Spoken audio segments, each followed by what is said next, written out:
Hi, this is section 3.5 on rational functions. A rational function is a function that's of the form g of x over h of x. So it's whenever a polynomial is divided by a polynomial, that's what a rational function is. For the first problem, they're asking us to use arrow notation to describe the end behavior. So we want to know what happens as x gets really large in both directions. So let's do an x-y table, or f of x table, and we want to know what happens as x gets really large. So we'll start with 100, then let's go to 1,000, then we'll go to 10,000. I'm just picking any big numbers. You can pick numbers that are bigger if you'd like. So if you plug in these values, you will get into a calculator. So you're plugging in 100 in for x, and then you're evaluating to see what you get, and you should get 0.02, 0.002, 0.0002. So as x gets larger and larger, the function seems to be approaching 0 because the numbers are getting smaller and smaller and smaller. So we can say that as x approaches infinity, the function approaches 0. So that's what we're saying. That's what arrow notation is. And that's something you'll see in calculus a lot, this arrow notation. So as x gets larger, the function approaches 0. And you also want to see what happens as x gets larger in the opposite direction. So in the negative direction, let's just do the same thing, xy table, but for the negative values. So we'll start with negative 100, and then we'll go negative 1,000, then negative 10,000.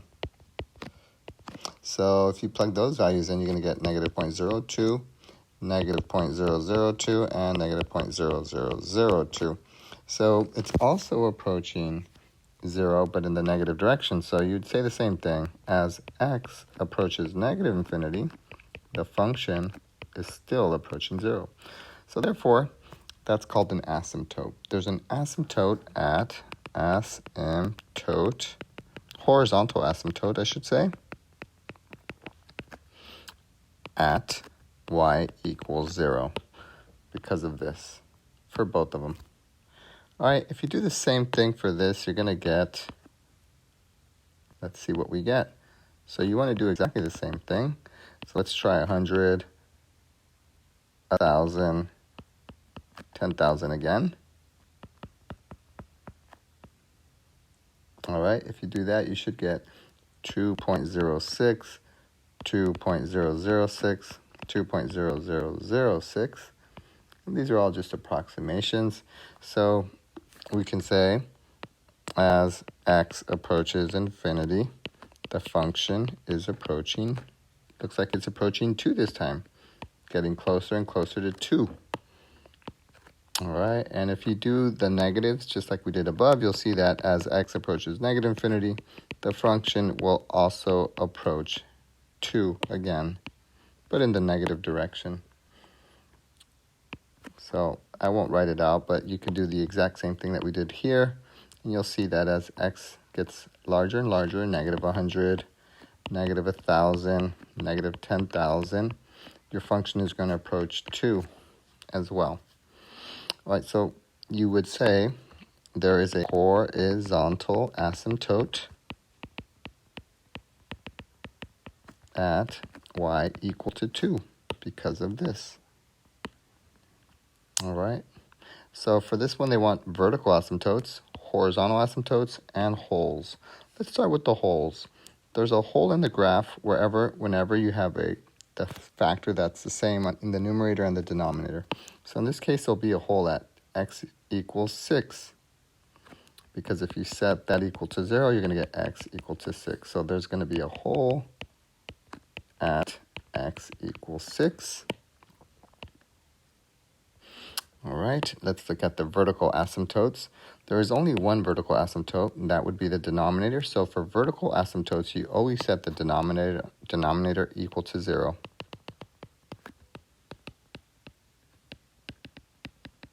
So if you set the denominator equal to 0, you're going to get x equals 3. So that's called a vertical asymptote. Notice that that's a vertical line. Anything of the form x equals a constant is a vertical line. anything of the form y equals a constant is a horizontal line. So we got that. Now let's look at the horizontal asymptote. So there's two ways you can do it. You can do it the same way we did up here using the XY tables, or you can use the rule. So the rule is if the degrees are the same, notice that the degree of the numerator is, well, if we didn't cancel those out, it doesn't matter. But let's just say we didn't cancel them out. If you multiply this out, you're going to get x squared. In the denominator, you're also going to get x squared. So when the degrees are the same, which they are, then that means you divide the leading coefficient. The leading coefficient is -2. The leading coefficient of the denominator is 1. So the horizontal asymptote is going to be y equals -2 over 1, which means the horizontal asymptote is -2. So it's a lot faster to do it that way than it is to do it this way using the tables. But if you like the tables, then you can do that way as well. So if the degree of the numerator is greater than the degree of the denominator, then there's no asymptote. And if the degree of the denominator is greater than the degree of the numerator, then the asymptote is y equals 0. So let me just summarize that on the side. Horizontal asymptote, I'm just going to say if the degrees are equal, then you divide the leading coefficients. So I'm just going to say divide leading coefficients. If the degree of the numerator is greater than the degree of the denominator, then there's none. Then that means there's none. And if the degree of the denominator is greater than the degree of the numerator, then the asymptote is y equals to 0. So those are three cases. They're either equal, the numerator is going to be bigger than the denominator, or the denominator is going to be greater than the numerator. In this case, they were equal because you have x squared on the top, x squared on the bottom. Therefore, the asymptote is going to be -2 divided by 1, which is -2. Y equals -2. So we got it all. We got the whole, we got the vertical asymptote, and we got the horizontal asymptote. Let's try another example. Okay, let's first look for holes. Holes, there are none because there's no common factor. Oh, I'm sorry, there is a common factor, x plus 2. So x plus 2 equals 0, x equals -2. So there's a hole at -2. Now let's cancel those out. All right, let's do the vertical asymptote. Vertical asymptote. Well, you set the denominator equal to 0. You don't need the coefficient. You can just set the factor equal to 0. So you get x equal to 1. That's a vertical asymptote. And lastly, the horizontal asymptote. You would look at the degrees. The degree of this one is 1 because I canceled this out. And the degree of the bottom is also 1 because the exponent tells you the degree. The degree is 1. The degree is 1. Since they're equal, you divide the leading coefficients. So 2 divided by 5 is our final asymptote. You could write that as 0.4 if you like, or just 2/5. All right, so that's what you're going to need to know in order to sketch a rational function. These are the steps that you would take. There's a lot of steps. As you can see, we need to find the x-intercepts, the vertical asymptotes, so y-intercept, the horizontal asymptotes. And we need to see if the horizontal asymptote intersects the graph. And then finally, we need to sketch. So let's just take this one at a time. Let's start with the first one, x-intercepts. So for A, the x-intercept, all you got to do is set the numerator equal to 0. For x equals 0, divide by 4, x equals 0. All right, so there is a x-intercept at 0. So that means it's going to be right there. All right, part B. We need to find the vertical asymptotes. So for vertical asymptotes, you set the denominator equal to 0. So I'll call that VA for vertical asymptote. Denominator equal to 0. x is going to equal 5 over 2, which is 2.5. So if you go to 2.5, there's a vertical asymptote there. So 1, 2.5 would be about right here. And it's dashed because it's not part of the graph. It's an asymptote. Asymptotes are always dashed. All right, part C says find the y-intercept. So the way you find the y-intercept is you substitute x equal to 0. That's how you find y-intercepts. So if you plug in 0 for x, you're going to get y equals 4 times 0 over 2 times 0 minus 5, which is 0. So the y-intercept is 0, which makes sense because it's also the x-intercept. It's the origin. All right. Actually, for the x-intercept, I was supposed to plug in 0 for x. If you plug in 0 for x, you're going to get 0. So the x-intercept is 0, 0. And then it also turns out that for the y-intercept, x is 0, y is 0. All right, for part D, find the horizontal asymptotes. Notice that the degree of the numerator is 1. The degree of the denominator is also 1 because we're looking at exponents of x. That's 1 and 1. So because they're the same, we divide the leading coefficients. So horizontal asymptote is going to be y equals 4 divided by 2, which is 2. All right, so that is our horizontal asymptote. So at 2, you draw a horizontal line.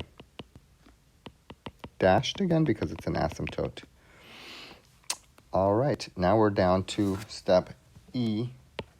E says determine if there's a horizontal asymptote, which there is, determine whether it intersects a graph. So the way you do this step is you get the function and you set it equal to the horizontal asymptote.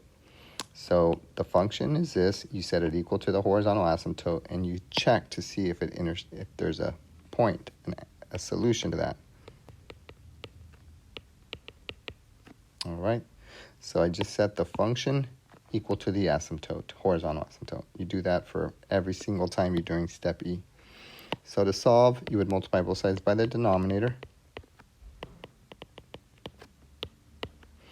And you're going to get, if you distribute the 2, you're going to get 4x minus 10 equals 4x. If you subtract 4x to both sides, you're going to get negative 10 equals 0. That's a false statement. Whenever you get a false statement, that means there's no point of intersection. That means the graph does not cross the horizontal asymptote. Since we know that the point is here, so our final step is to sketch. Since we know that there's a point here, that means the graph has to go down here. And then now we got to determine whether the graph is above the asymptote or below the asymptote. So we got to figure out whether it's up here or down here. The way you figure that out is you just choose any point to the right of this. So I'm going to choose 1, 2, 3, 4. I could choose 4, I could choose 3, or I can choose 5. I'm going to choose 4. So when x is 4, I'll call this step F. When x is 4,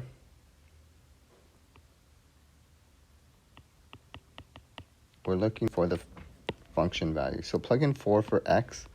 That's going to be 16 divided by 4 times 2 is 8. Take away 5 is 3. So that's going to be 4 times 4 over 2 times 4 minus 5 is 16 over 3, which is approximately 5.3-ish. So I'm just going to say 5.3. So when x is 4, you get 1, 2, 3, 4, 5.3, which is up here, so clearly the graph is up on the top. So you're basically just choosing a point that's to the right of this line to see whether the graph is up here or if it's down here. Happen to be on the top. So those are the 6 steps. 1, 2, 3, 4, 5, 6 steps that you have to take. Let's try another example. All right, step number 1. I would recommend that you factor this to see if there's like a hole or anything like that. So let's factor this. If you do, you're going to get x plus 2 you're going to get plus 3 minus 1. And there is no whole because these are not the same.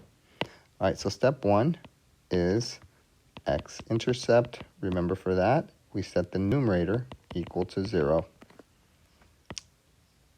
So whenever you're finding the X-intercepts, that means you're plugging in 0 for Y. So Y is 0. And if you solve this, you're going to get -1. So we found our X-intercept. It's right here, -1, 0. All right, part B, vertical asymptote. Vertical asymptote, remember what we do. We set the denominator equal to 0. In this case, there are 2 factors in the denominator. So if you solve them, you get x equals -3, x equals 1. So let's graph those. -3 is 1, 2, 3 over here. Vertical line that's dashed, that's a vertical asymptote. The other one's at +1. Okay. Another thing you can do is go to www.desmos.com, and you can plug in y equals x plus 1 over x squared plus 2x minus 3, and it'll graph it for you. It's basically a website that is a graphing website, and it'll graph it for you, and that can help you when you're doing these problems. All right, part C, I believe, is the y-intercept. Let's double check. Yep, y-intercept. And for that, we substitute 0 in for x. So if you plug in 0 in for x, you're going to get 0 plus 1 over 0 squared plus 2 times 0 minus 3, which is -1/3. All right, so you're going to get 0 -1/3, which is about right here somewhere. All right, part D, horizontal asymptote. For that, you look at the degree. Notice that the degree of the denominator is 2. The degree of the numerator is 1. Since the bottom is bigger than the top, that means the horizontal asymptote is y equals 0. So we're going to go boom, boom, boom, boom.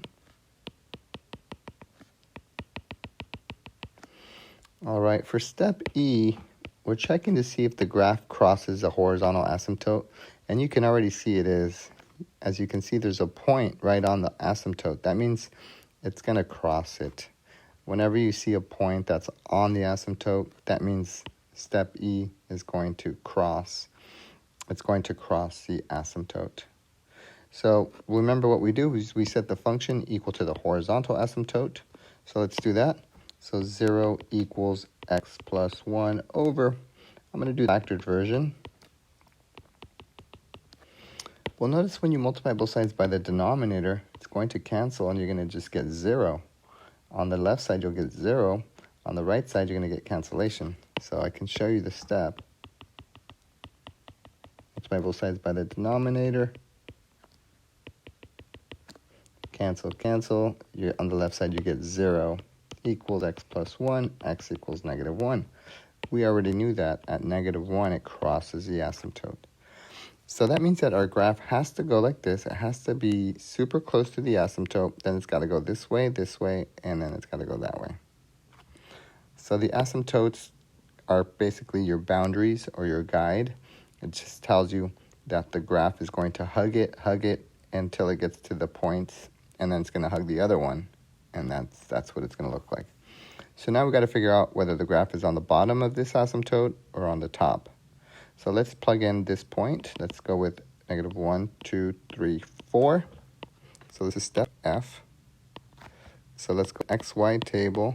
Let's go with -4 because we want to see if the graph is on the top or on the bottom. And I chose -1, -2, -3, -4. So when x is -4, this is going to be -4 plus 1 over -4 plus 3, -4 minus 1, which is -3 over, it's going to be +5. So that's going to be -3/5, which tells you it's below, because it's a negative number. If it's a negative number, that means it's on the bottom. Let's see if the graph is on the top or on the bottom. So let's pick 1, 2. Let's pick positive 2 this time. So this time we choose positive 2. So if you plug in positive 2, you're going to get 3 on the top. And on the bottom, you're going to get 5 times 1, which is 5, positive 3/5. So that means it's on the top. And you can verify this by going, once again, to desmos.com, plugging in this function, and you will see that the graph looks just like that. Okay, and that concludes this section.